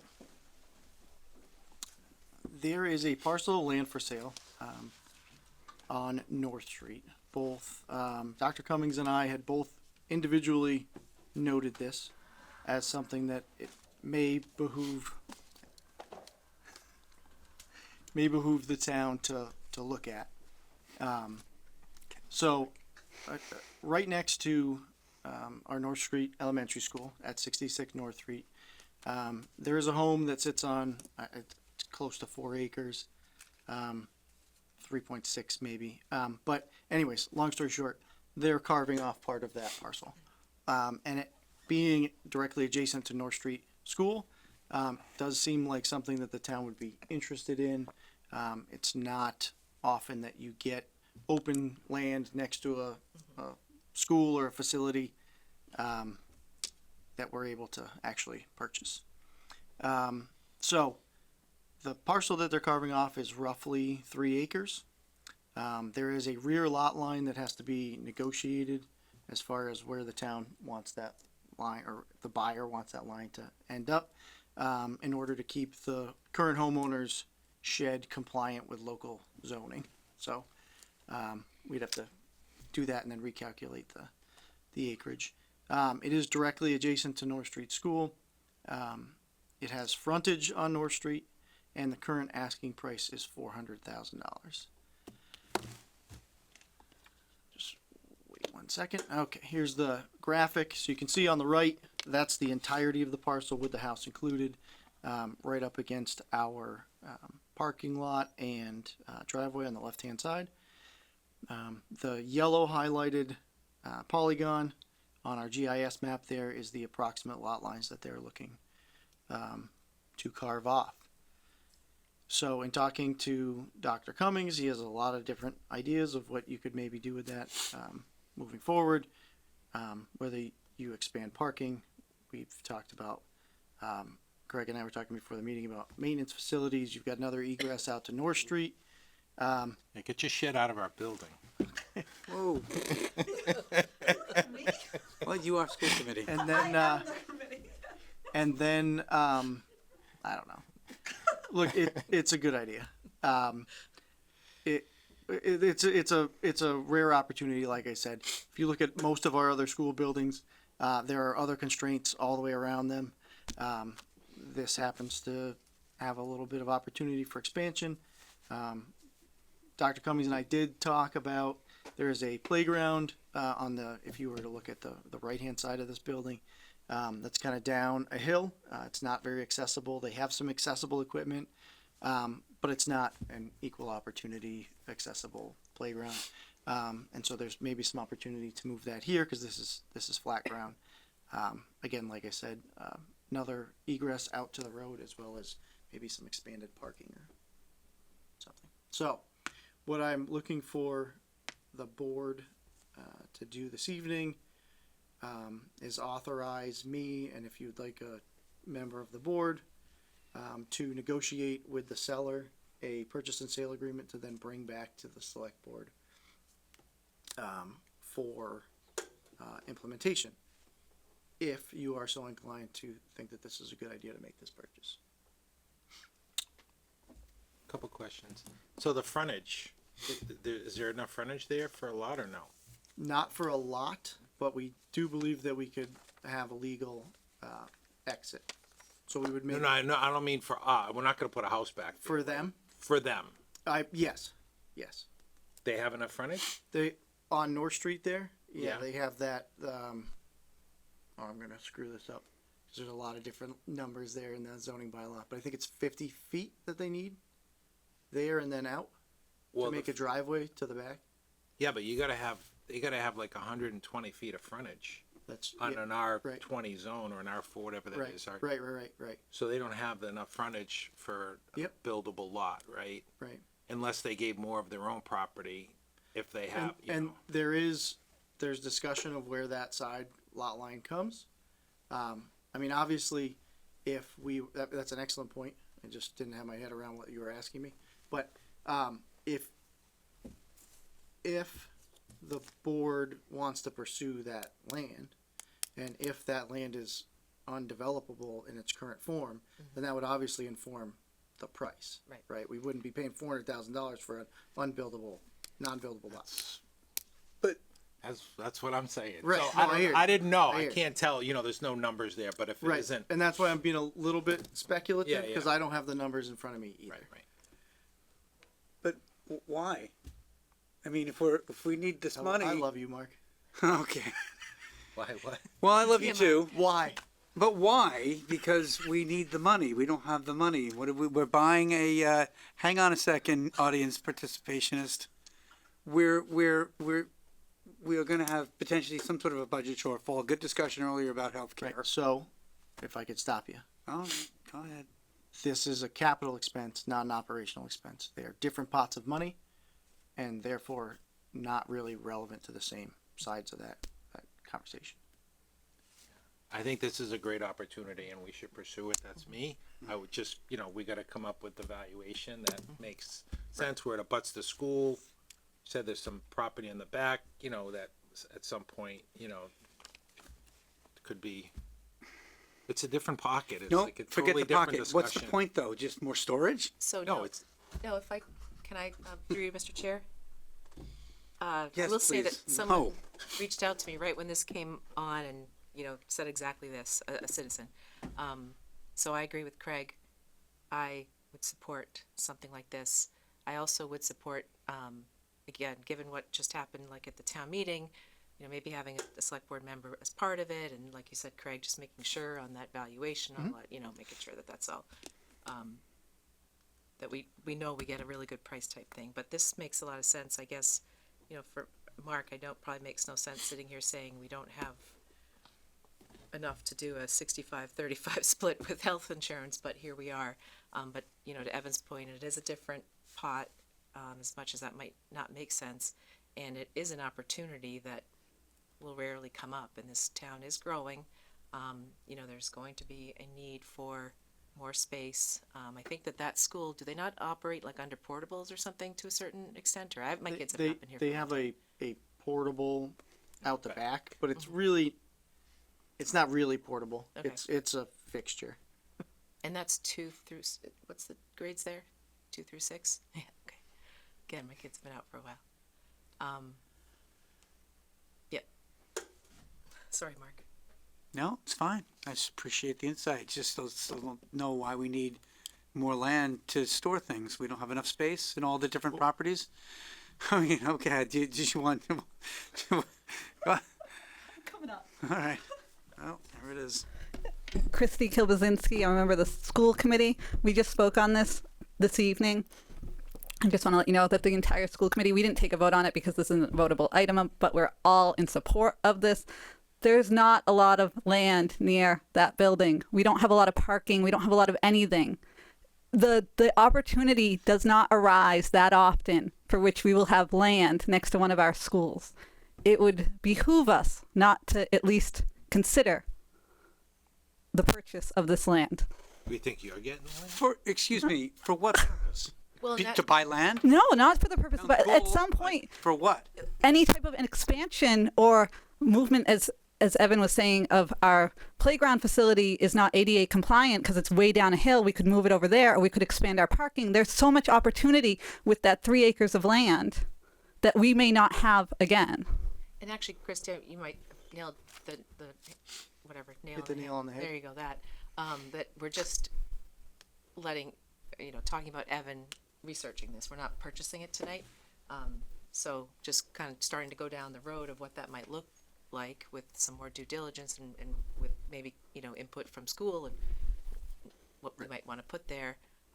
So it's just the beginning stage. We're not voting on purchasing it by any means. I would make an argument that it doesn't even matter what we want to put there, is that you are buying land for the sheer opportunity of having open space next to a school that once developed, you will not have again. You're buying potential. You're buying the potential for the school committee, with the input maybe of the select board, of developing that into whatever the vision is for it. But currently, my main focus was driving by it, not, oh, that would be a great place to put the playground. It was, oh man, there's land next to the school. We won't have that opportunity again. That's how I'm approaching it personally. And the property's pretty flat, isn't it? It is. It would be a second egress for us up there. Could be. Yeah. If we wanted it to be, Right. we wouldn't have to use it, but I think it's just a great opportunity and like you said, it's not gonna come around very often, and I think we don't have to decide what we do with it, but I think Well- to grab it would be, if we didn't grab it, I think be short-sighted, so I think we should pursue it. And see what, we have to see what could go there, right? Right. I don't know. Right. If it did get developed, let's just, say somebody put apartments or something back there next to a school, I mean, that wouldn't be, that wouldn't be a good fit for the neighborhood and for the school. It probably couldn't be anything like that. It maybe just like an ADU or something I don't along know. those lines. I don't know.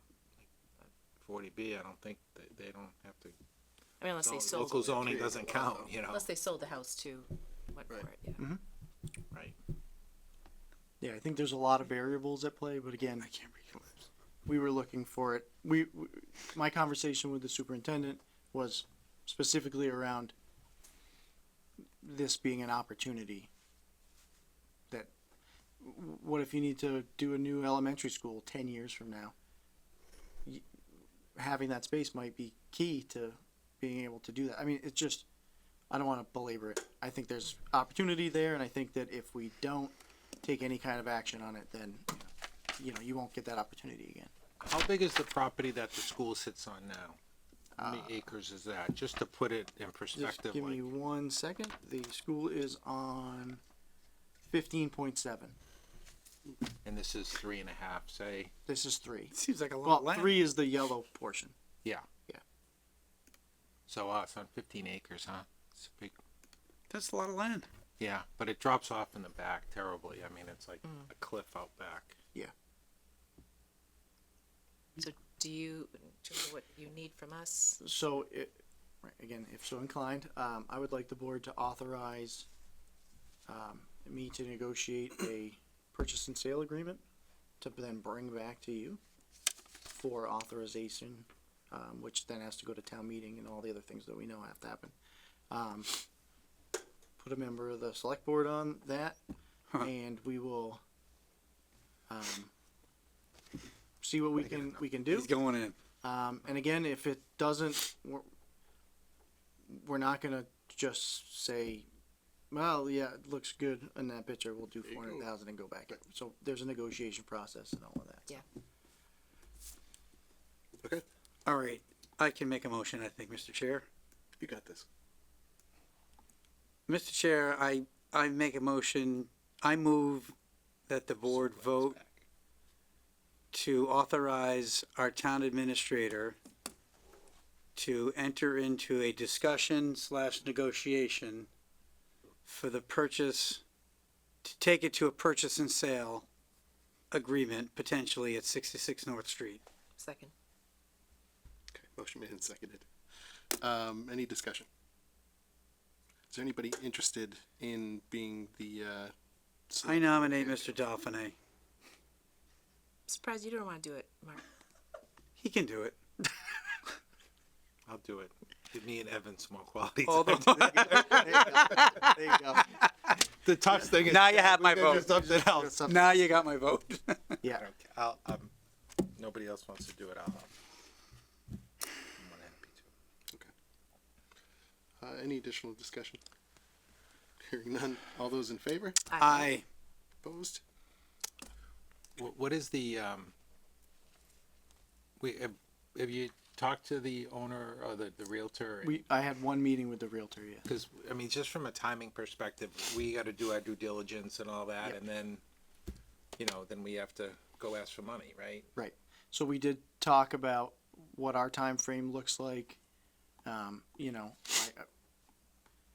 That our preference would be to go to May, not have to call a special town meeting to do one Yeah. purchase. The realtor iterated that the owner is a longtime Grafton resident.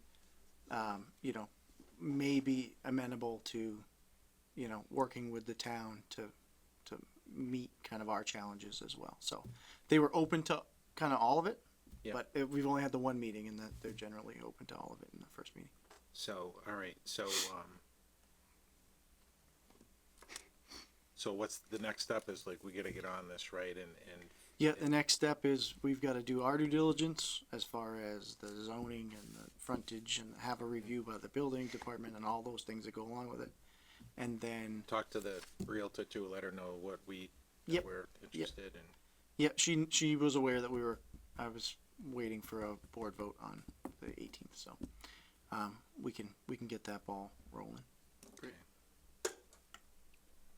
Great. Good. Next, You didn't take a vote, did you? we did. Yeah. Oh, I thought that was under discussion still. Nope, you're good to Oh, go. did we all say aye? We did. Three of us See? did. It's already been done. I mean, Yeah, I don't really. We didn't? Let's do it again. I don't recall hearing it. we just did. We just I'm said not aye. losing it. Okay. Easy. Well, I'm the clerk, so I mean, I know these things. Oh, okay. Well, We did. okay. I missed it. Well, you're cleared to start. Guess so. Do you want me to start over again? No. Because we really did do it. No, I believe you. And then I said I nominate Craig, and he said, "All right, I'll do it." I know. I thought that We was need Bill to. that was in discussion part of it. Okay, consider creating an outstanding business / citizen award.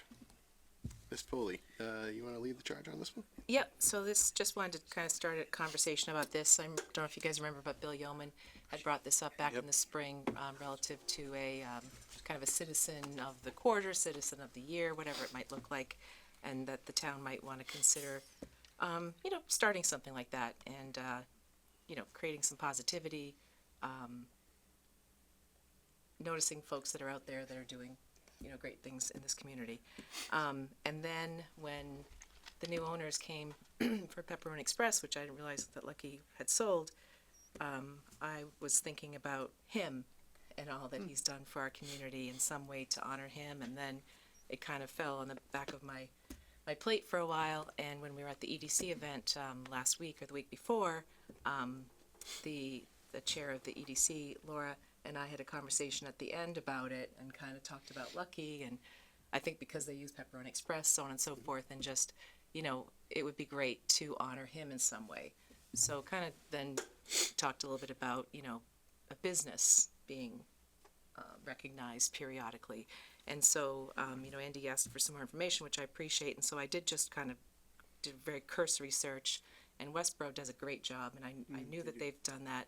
Obviously, they have paid staff over there as well that helps in the EDC department. But I've noticed them over the years, just they really highlight businesses quite well. So that was one of the examples, which obviously they have, 10 different sections. And that's not what I was thinking here. And then similarly, I think it was Concord I found relative to the individuals. So just to kind of get a sense from the board, Evan and I discussed it a little bit after the EDC meeting, and that perhaps the Economic Development Committee, not that I'm trying to put something on their plate, might take on, the business side of this. I think it would help with that those relations, and then perhaps this board or the TA's office, whoever hears about someone out there, can bring a nomination. And I don't know that we have to start it as formal as the two examples that I sent you, but we could start with a yearly or biannually, or just kind of throwing it out there for feedback. But I think that, as many of us here on this board know, that there are so many unsung heroes in our town, both individually and on the business side. And I think that having an opportunity to recognize some of those people and those businesses wouldn't be a bad thing. And even if it's yearly, or even, maybe it's every other year. So that's where I'm coming from with this.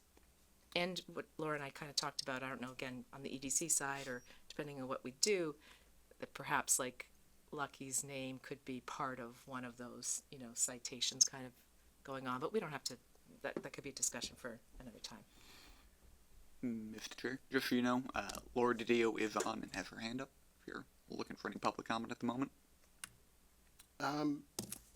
If we can hold off on her for 1 second, and we'll just get any additional good. questions the board has first. Anybody else? I think it's a great idea. It's, so it's something that the EDC has been talking about for months and months and months. I brought it up, I think, a long time ago when I first got back on, because we used to do that years ago. We used to recognize a local business for a bunch of different reasons, like maybe they were celebrating a 25th anniversary or 50-year anniversary, and recognizing them, or somebody who's contributed a lot to the community. And I think we used to do it at Fall Town Meeting. Not that we have to continue that, but it was something done by the EDC, and it was, we'd bring them up, give them, some type of recognition, award, and let them go to the mic and say a few words. So it's great that, it just keeps, I think, people, it's a good reminder that business community is important to the residents and to the town as a whole. So, something that I think the EDC can pull together. If I was gonna just have us do it and, not bring it here. I mean, I think it's great that we're talking about it, because this is important for this board too. But if you guys support it, we can certainly get that done. And we have Will. Are you saying that it would just be for like a business in town? Because it says business or citizen. I think you'd have Because there are citizens that also would be very worthy We of can do something that like too. We that. could do both. I was Right. thinking about both, that maybe on, Yeah. on the town administrator's office end or our end, we could take information from folks or identify folks for an individual award. And then if the EDC, I didn't want to assume that they wanted to take that on, but kind of in part and parcel. One thing I've seen from Very nice. communities that do the individual awards, or like Citizen of the Year, is that, doesn't matter what time they choose to do the recognition, but, at a certain time of year, they'll put out an advertisement essentially that is nominations are open. People from the public can nominate whoever they want. And then there's usually at least what I've witnessed is there's a committee that reviews all of those things and then helps make that final choice. So that would be really cool. Something along those lines I think would be great for individuals in the community. The good thing about getting nominations too, then you just kind of create a bench of folks that if they don't get it this year, they're most likely gonna get people in the queue. Do you want to bring Laura in and? Yep. Sure. Laura, if you unmute, you should be able to talk. Yep. Cool. Good evening, everyone. This one should be a slam dunk after all the more complicated Yeah. issues we've discussed. Yes, as Anne Marie mentioned, we talked about this. We both had the idea about Lucky Theo Harris, or Lacus Theo Harris. He just retired, as everybody knows, after 30 years, and he was an integral part of this community. I think it would be nice to get this going again. As Craig mentioned earlier, it's something we've done in the past. One thing we did in the last 5 years, not the EDC specifically, but I believe the select board as a whole recognized the Saddle Shed for 50 years in business. But I also think it fosters, as we said, you know, good community spirit. It gets people more involved. And it would be nice, in my opinion, if we could do so, if the EDC, I would like to see us take this on, because for the past 2 years, we've been really ramping up our efforts to do more meaningful outreach to the business community, which, you know, as we all know, we've got about anywhere from 300 to 330 businesses here in Grafton, and we're spanning a 22 square mile area. So everything from the old mills, you know, in South Grafton, and boutique businesses to, you know, new businesses and existing businesses that have been around for a while. So we want to get people more involved.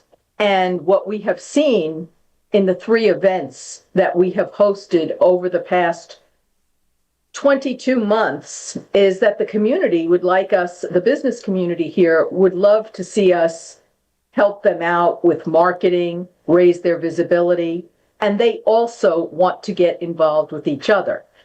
So these informal get-togethers that we've had in the last one, thanks to William, we were able to secure Kevin Kuros, who is the Central Mass Director of the Massachusetts Business Development Corporation. He gave a very great presentation on November 5th when we had our meeting. So continuing in that vein, you know, I'd like to see us formalize this a bit more. And again, what's nice about this is that it doesn't have to cost us a lot of money. So certainly I think the EDC this would be something we would like to take on, and also collaborate, foster a closer collaboration with the select board if the select board is doing something on specific citizen awards. Well, that's, I was gonna just, if I can jump in, because I think we've got agreement here in the room, but I wonder if it could be, you know, a joint committee of sorts. You know, Evan said like having a, whatever, 3-4 person, maybe there's someone from EDC, someone from our board, and then another, you know, at large. We have this little committee that looks at both sides of it. But I'm just, you know, kind of throwing that out there. I guess we can kind of hammer out, well, I'll leave it back to the board, I suppose, in terms of details. Sorry, Laura, I didn't mean to cut you off. Did you have more? No, not at all. Craig, what do you think? I mean, we've been, as I said, ramping up our initiatives on the EDC. And I think this would certainly help. Yeah, I think that this is the, you know, the EDC is the place for the business award. So yeah, I think we should come up with a process on how we reach out to businesses and vet applications, and we pick a winner and present it at fall town meeting or whenever, you know, whenever Okay, it's so maybe we'll do appropriate. it separate. So EDC will take on the businesses, which is perfectly great. Yeah, we and will.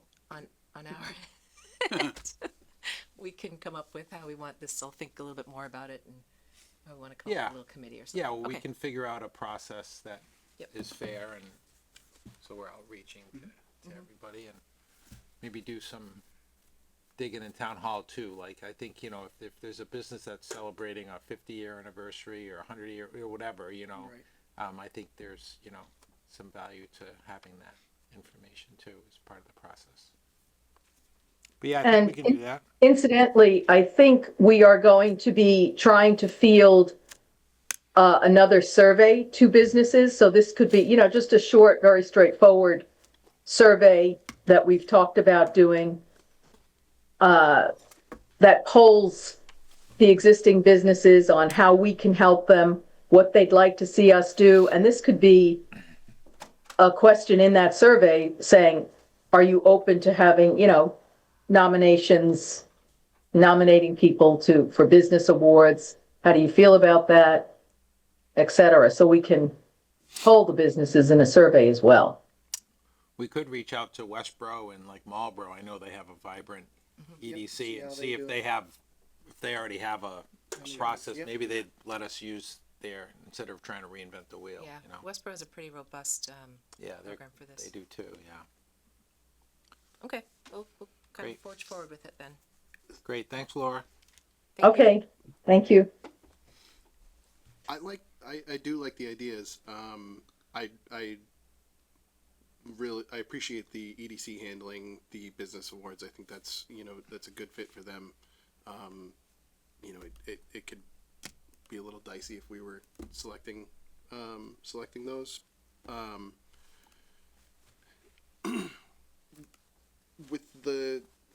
I like the idea of with the citizen aspect. Having like a solicitation period where we ask people to make recommendations.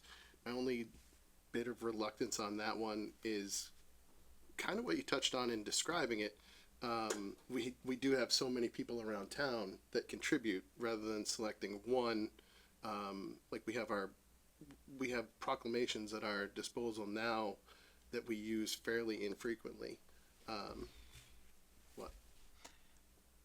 What I would suggest is that we continue to do the proclamations, but the proclamation automatically gets that person recognized as part of the group for the Citizen of the Year. Okay, sure. Because that's as opposed. Right, because you opposed can to you can selecting recognize one more person, people. I'd like to be able to recognize everybody Right. who's doing stuff. Yep. Yeah. But yeah, that's. I agree. I think we could have that. That's what I was thinking about as well. Sure. Yeah. And maybe we refine our process for how we distribute proclamations as well. So we have a discussion about that. Just thinking about that as well. We had a freshman at the high school who just biked all the roads in town. That seemed like Is something. that Chris's son? Did you see that? Who did? Matthew LeMay. Is I that don't know. Is it Chris's son? Chris's son? Or is Yeah. It, I figured it was him. Yeah. He biked every road in. Yeah. Yeah. Yep. From his house. Yeah, like I think he his grandparents teased him that because he always rides the bike over When I read that that, he I'm sees like, most I of think Grafton, that's so he his just decided he was going to bike all of Grafton. Oh, wow. Rode every road in town. For him. Yeah, there was a nice little article in Community Advocate. So, yeah. Well, I think we can get the first one going and then roll from there. Like, is it quarterly? Is it more frequent? Is it multiple people? And so I guess with maybe if the board's okay, I can chat with Evan or get more input from you guys as well to see how we start Yep. it. Yeah. Let's. Then it's agreed, the Mark Alamo Citizen of the Year Award. I have to recuse myself though because Only if it's not buying open space. Okay, great. So we'll bring that one back again. It's funny. If you're willing to wrangle that, it seems Yeah. like if everybody has any feedback that they want to provide and get that over to Ms. Foley, we can compile that and work on it next discussion. Okay. Maybe like 2 discussions from now. Yeah, Okay. whenever you're comfortable coming back. Okay, up next is the metal detection policy coming back. We just had some minor edits about the actual ability to be able to dig on town property. Yep, so this is just incorporating your comments from the last meeting. Get rid of digging on town property is prohibited in its entirety. Add that they need permission from the town department with the care and control of the property. Before doing any digging, the location and the depth of any digging must be approved by the town department with care and control of the property. All holes must be refilled. I think that captures what we discussed at the last meeting. It does. My only question reading that was, do we need to be any more specific about like returning it to the condition that it was previously, or if, for example, one department signs off on the request, do they go back out and check the site afterwards? It seems very specific. I acknowledge that, but my worry is that, I filled the hole in and it looks like an absolute disaster. So why don't we change from any holes must be refilled to any disturbed earth must be returned to its original condition? I'd be very happy with that. So maybe Mr. Alamo could make a motion to approve this policy as amended. So moved. There you go. Second. Okay. That's where we're gonna Motion go. made and seconded. Any discussion? Hearing none. All those in favor? Aye. Okay. That was easy. Next up, we put together a list of the 3 committees that we wanted to talk to for upcoming meetings. We've gone through that list at this point, so we could use some ideas for who we should bring in to catch up. I was gonna throw out one of the historical, like either historical commission or historic district commission. Yep. Felt like those would be a good one. About recreation, has it been in? We've had trouble pinning down recreation. As I understand it, their chair works Tuesday nights, which is one difficulty, and then just in general wrangling that group. We could continue to see if Yeah, we can ask Cameron to reach back out to that them changes again. in the future, but we Get them in. have tried to reach out to them Yeah. a couple times. Okay. What about the E EDC? We could, I feel like a handful of us just hung out with the EDC the other day. I mean, that's Did you do it on certainly a live viable television one. for the public, does he? I think so. It was televised, right? Or wasn't there? Yeah, it was not live. It was recorded, Yeah. but yes. I'm done. But yeah, EDC we could do. We could consider idea. like Yeah, cultural yeah. council, Yeah, you're welcome. council on aging.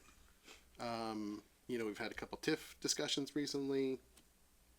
Any number of groups we could, and I think we should do like last time. Probably queue up a couple to start getting them prepped. But It's good that we've had a lot in though. I have another suggestion for you to poo-poo. You should also maybe think of the DPW advisory committee because they're going to be coming up into the queue of when you want to talk about roads again. That So you would could be you could do them all. You could kind of combine it all together. I mean, that might not have to be till January or February because that's traditionally kind of when that rolls out. But that's fine. We're trying to schedule. do it as one. So yeah. I'm glad you brought that up because the roads committee, definitely we want to have them come in because if they come up with a list, we should get to kind of talk about that list. You know what I mean? And that's kind of how that started years ago when we passed the override and got the funds. They would always, come in and then they would say, this is the roads that we've chosen and this is why. And then, and most of the time it would go, as their plan, but we did change it a couple of times. Yeah, we've had them. But in- yeah, Yep. so I think that would be good because that's important. Okay. So handcuff those ones with their. Oh, we're going to take that suggestion then. Yeah, why not? I think cultural council then after. Okay. One Yeah, that cultural I'd be council. interested in. That's a great idea. Preference for historical versus historic district? Anybody? Historical society? Historical commission. It's either historical commission or the historic district commission, and I'm not gonna say which one.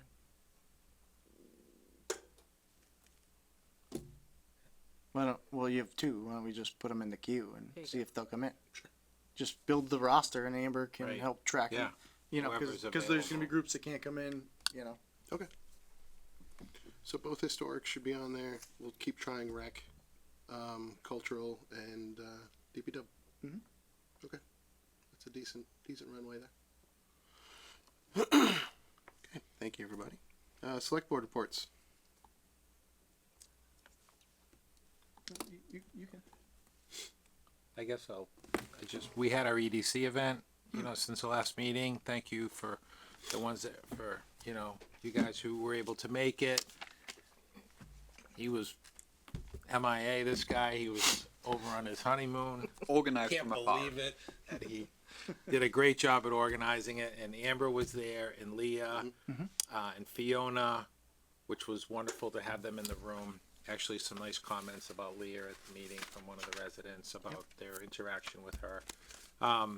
So the speaker was great from the state. Definitely want to have him come back, I think, or at least we should offer him to some businesses and, I don't know, try and create another business forum that, really highlights him because he brought a lot, I thought, of good information, and the turnout wasn't great. So we had a great speaker. The turnout was really soft. So we need to figure out how we, do better outreach next time. And I mean,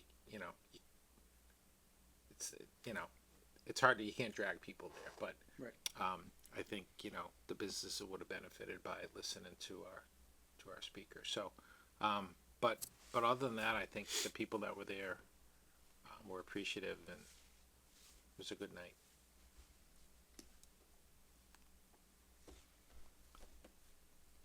On to me. I'll say I met a couple of new business owners that night too, which was great. So the Waste Management Committee met again, kind of just continuing to discuss options out there, looking at other communities for some comparison information, comparison numbers, and we are meeting again, I believe, next month. So yeah, meetings are online and agendas are online, etc. The TIF committee has now met twice. Met once with the applicant for 9 and 12 West Street, and then we met again to kind of discuss like what that all might look like. So we'll probably have some more information in a few weeks, kind of on that. And then the only other thing, I was honored to speak at the Veterans Day service at Post 92. It was really well attended. And it was very blustery and cold, and I think it was our first snowflakes here, maybe in Grafton. So it was a nice event though, and I appreciated being able to do that. That's, I think, all I have. Matt's not here, so I'll speak for him. The Affordable Housing Trust hosted their housing outreach forum last Thursday after the EDC event on Wednesday. They had a couple speakers from the state. It was well attended. I think there was some good dialogue that happened. We had some good QA that went on. I attended the Grafton Water District November meeting. Just a couple updates from them. They've done their Worcester Street facility site walk, and site work will start there this winter as weather permits. They awarded the contract for the East Street wellhead facility, which includes upgrades to the current setup, PFAS filtration. That site work also will start this winter as weather permits. And they approved engineering costs for a transmission main that will pump water from the Trinity well head over to the Follette Street well, where that facility will treat for both iron and manganese and PFAS. That's still at least 18 months out at this point. It's just they just approved the work, as I said, to do the water transmission. So some good progress on their end too. That's the contract that Winston Builders got. Yep. Yeah. Yep. Which is nice. A Grafton resident Yep. owns that company, Oh, good. so that's great. Yeah, they're big on them too. They've worked. I believe they said they worked with them for the original East Street facility, and they're hoping that they'll bid on Follette Street as well. So Yeah. Good. they've got seem to have a good working relationship with them. TA report. Before I get started, because I don't think it's actually in my report, Anne Marie and I attended the Municipal Solid Waste Committee meeting. Feel like we're making some good progress. We're honing in on some ideas. It seems like every meeting we come up with more things that we need to look at, but I think this is part of the nature of the process. So we continue to meet every other week, and yeah, really, I think the group is doing a very good job. So really digging in. All right, so Metro West Rec, we're just waiting for an OPM signed contract. We did meet today with the interoperability person from the state to start working on how we're going to map out our radio networks and what our connectivity looks like and what technology is involved in that. So that's pretty exciting to start getting that. And the operations committee is doing more RMS CAD software review in the next 2 weeks. So looking forward to getting some reporting out of them. All right, we have our ribbon cutting tomorrow morning for the exercise court, fitness court rather. So if you're available, we'd love to have you there. It starts at 10 a.m. I don't think it's going to be that long of a ceremony. But it's exciting. looking forward to getting some folks to come out and take a look at it and hopefully maybe drive some usage. It's pretty cold right now. People have still been using it though, because I walk around the building almost every day and put the hooks back up, and almost every day they're back down. So either somebody's messing with me or they're using it. I would never. He's on to us, Mark. But yeah, that's very exciting. And so we've got our giant scissors and our ribbon and everything ready to go. They're big scissors. I wouldn't say they're giant, but they're oversized. If I come at you with them scissors, you're gonna think they're They're pretty sharp. Right. I don't dispute that. So, and then 95 North Street continues to work, even though we're heading into kind of winter conditions. They're able to still continue to do quite a bit of work. So this is the actual entrance component. It goes up to the parking spot, a parking lot up on the right-hand side. You can see we've got all our drainage in and our swales, and we do have quite a bit of the path, the ADA path all in. So And they paved since this photo too. I did not make it there since I took this photo, so I'll take your word for it. Okay, so we're on to the budget.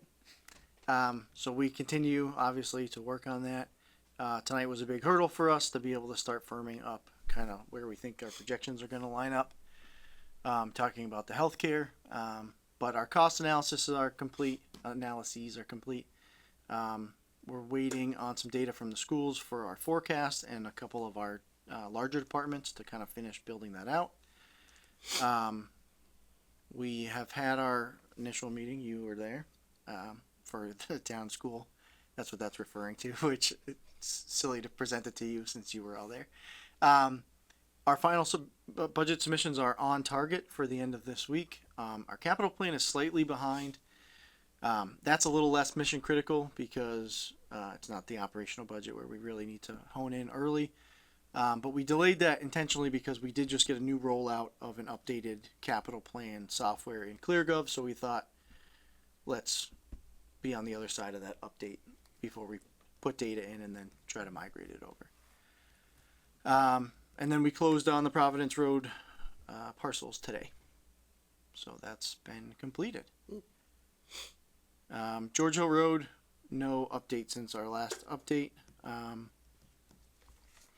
So we're just waiting for Army Corps of Engineers to either agree or disagree with our reduction and remapping of the streams. Has that been with them since our last discussion, or has it been back and forth? There's been one back and forth in between there. Okay. So, and there was a government shutdown in the middle of that as well.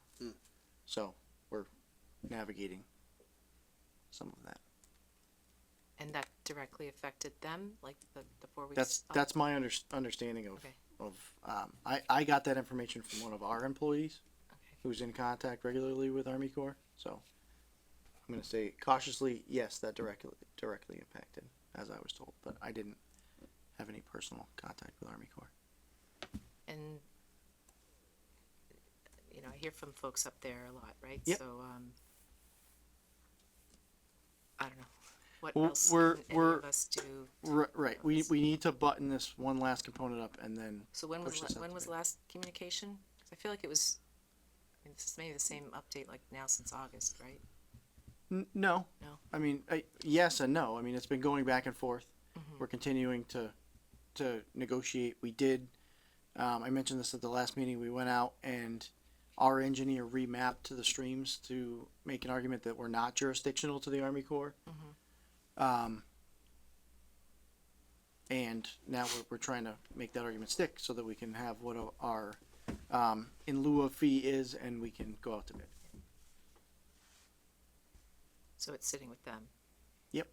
Okay. It's again, it's a fairly big nut of money. It's $300,000 that we're arguing about. So, you know, And we want is to it make like sure on we get it someone's right. tickler where like every week they follow up with an email or something, or? Yeah, it's mostly me spurring it, to be honest with you. But Yeah. yeah, I mean, we're watching the back and forth. So it's our engineer Brian Cizurko, myself, and Paul that are really pushing on these folks. Okay.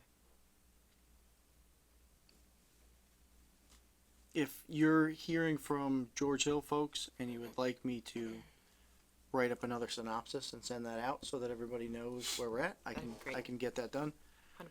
100%. Maybe not till the end of the week or okay. beginning of next week, but I'll put that on the list. That'd be great.